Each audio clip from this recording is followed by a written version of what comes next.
The, oh, here come my guest. Here come my guest. How you doing, brother? Assalamu alaikum. Can you hear me? How you doing, brother? How you doing? I can hear you. All right, brother. I've been on here just running my mouth because Lord knows I can talk. Okay. You want to see that picture? You want to see that picture, Larry Hoover and Jeff Ford? You want to see it? Let you see it. Oh no, let me say. Oh, there they go. Okay. This is. I see it. There they go, brother. And you know what? This is the brother I believe the government was trying to get you out, brother. I believe it. But, brother, tell us, first of all, brother, thank you for accepting the invitation to be on the Underground Railroad television show. But we come on the internet. Okay? So I am gracious. Please make an introduction of yourself, my brother. Make an introduction of yourself. Well, I would say this. If you have anybody, my name is T. Lamar, and I'm a strong believer for years, close to 30, that these men, both of these men, have been political prisoners because I'm closely related to the work of Mr. Hoover, and it's not criminal activity at all. It's more like back in the days when we had Jesus, and the powers that be were people of Jesus' power. First of all, brother, I'd like to ask you before we get down with it. Tell us basic information about Larry Hoover and Jeff Ford. Well, both of them have very, very similar visions. As a matter of fact, they cut from the same cloth and almost come from the same neighborhood. They're not men that disagree with each other. As a matter of fact, they used to sit down at the same table together. It's a lot of discrepancy where the brothers, believe that some brothers believe that at one time Mr. Hoover was stone, which is not the truth.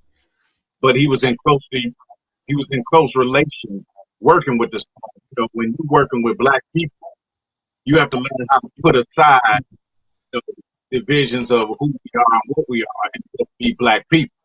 So some people can't get past that. So they feel like you're standing with the stones and you're working with the stones. If you're standing with the Vice Lord and you must be a Vice Lord. If you're standing with the Latin Kings, you must be a Latin King. Now, that's not what was happening. Those people were sitting down at the table doing something in conjunction and together for black people, because that's how we have to stand. When the police ride down the street, they don't see arresting the stone, arresting the black disciple, arresting the gang disciple. They say, and they see arrest that nigga. Yeah. So at this point in time, just like you and I, we have to be together, unified. And the enemy, why is it not? Why is it not in the enemy's benefit that we unify? Why is the enemy doing everything they can to keep us defragmented, to keep us splintered off? When you got two powerful brothers like Jeff Ford and Larry Hoover that can bring us together, why are they working to not let them out? And what is your organization doing? I can say this. Right now, if you want to know what our organization is, we cancel everything that used to be secret and in the dark.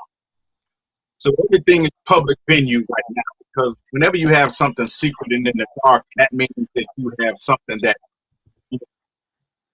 could be, according to the powers that be, could be illegal. So we want to make everything transparent. As you can see right now, we have a lot of celebrities that are barking up the right tree when they're saying that this is a free Larry Hoover, so that we can get this man, home to his family. Not as a gang member or a gang leader, but as a grandfather, a man that is in love with his wife, and his wife stood behind him for over 40 years through this stuff that you're going through. You know, of course, people do things. We're not questioning that. But there's a certain thing in this life called rebellion. Reinstitute yourself into society. You know, just like when you have a Biden. So we voted Biden. The American people voted Biden for public president. But in reality, you forgot that Biden was the one that wrote the crime bill. Mm-hmm. So there is a certain thing that you have to understand about, you know, when you forget.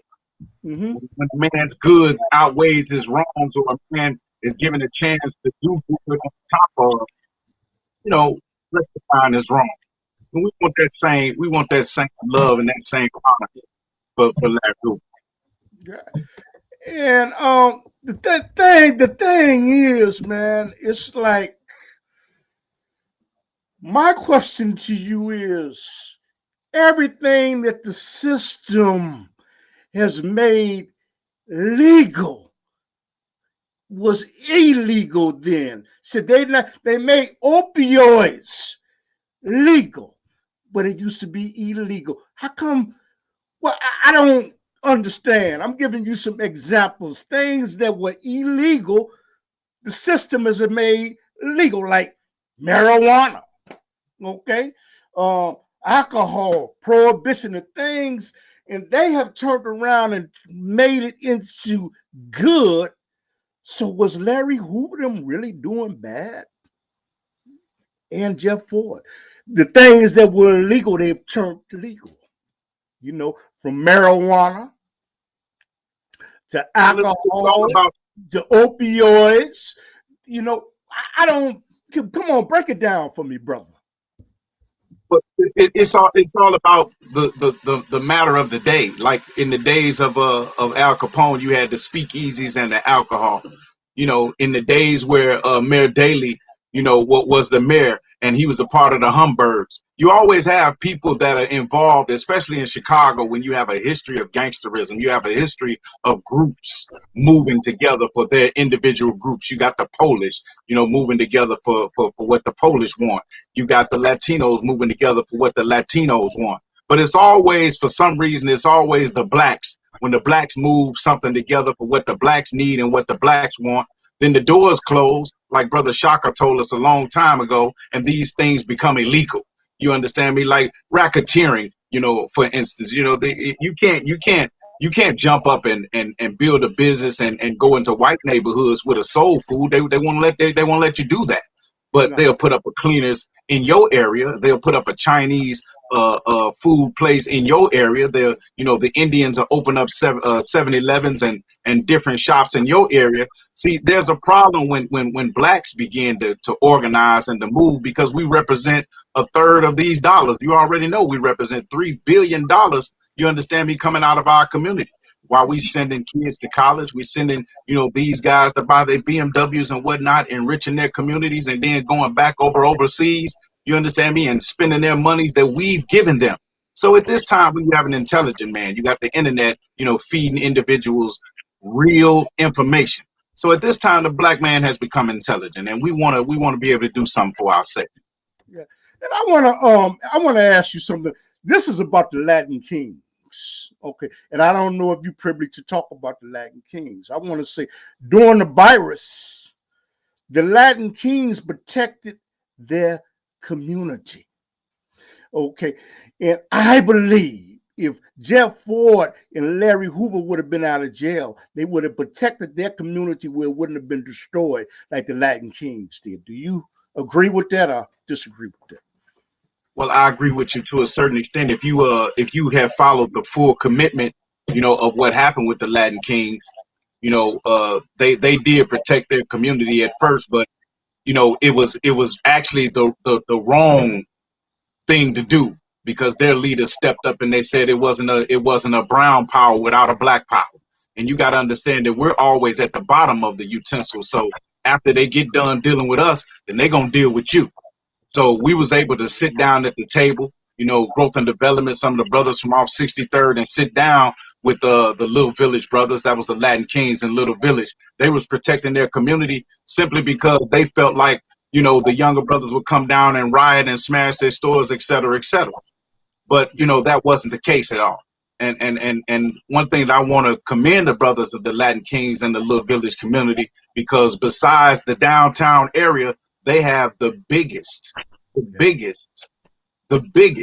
biggest shopping centers and all of the money down there in Little Village.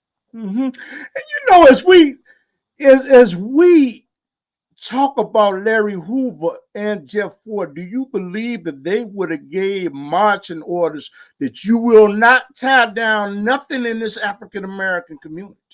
Do you believe they would have been giving those orders to the troops? Well, I believe this: when you under a disciplined order, you know, when you have soldiers, and that's what leaders have. Leaders have soldiers. When you have soldiers, the soldiers move when they told. So this is something that you wouldn't have to say, you wouldn't have to commit, you wouldn't have to write that down or commit that, because these soldiers are moved when they told.